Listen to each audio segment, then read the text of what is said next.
The war had ended 10 years ago, but its echoes still lived in the broken streets of Merownd. Every morning, Calla walked through the ruins of what had once been a grand city, cracked statues leaning against charred walls, fountains that now spilled dust instead of water, gardens overrun by thorns. The guns had long fallen silent. The soldiers had gone home or never returned. But the wounds of war, the ones no one saw, stayed behind. Calla knew this better than most. She was a child of both sides, born during the siege when enemies and allies blurred into survival. She carried no uniform, no flag, only memories. One day, while sifting through the rubble of an old library, she found a music box, bent and battered. She wound it carefully, expecting silence. Instead, it played a soft, trembling tune, a melody she remembered her mother humming long ago before the sky burned red. The music stirred something deep in her chest. It wasn't just memory, it was grief. It was hope.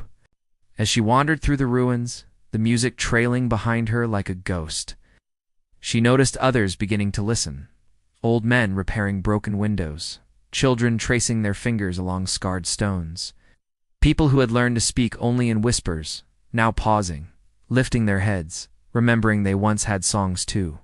The echoes of war had been heavy. The sound of bombs, the cries of the fallen, the silence after the surrender. But Calla realized that not all echoes were meant to crush. Some were meant to be answered. Slowly, the city began to hum back. An artist painted murals over bullet-scarred walls. A blacksmith reforged shattered railings into bright sculptures. Neighbors who had once hidden from each other shared bread and stories around fires. One evening, as the sun dipped below the horizon, painting the sky in hues of orange and purple, Calla stood beside the river, listening to the music box floating on the breeze. It was a sound so fragile, yet so persistent, it had wormed its way into the cracks of her heart and refused to be silenced.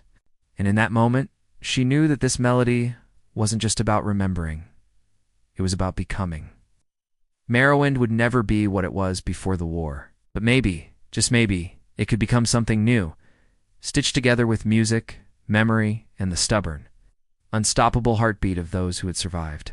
Calla placed the music box on the tallest remaining tower, where its tune could float across the ruins every night. A reminder that though the war had left scars, the people had chosen to leave songs. Because even when the cannons fall silent, the true battle is not to forget how to dream again.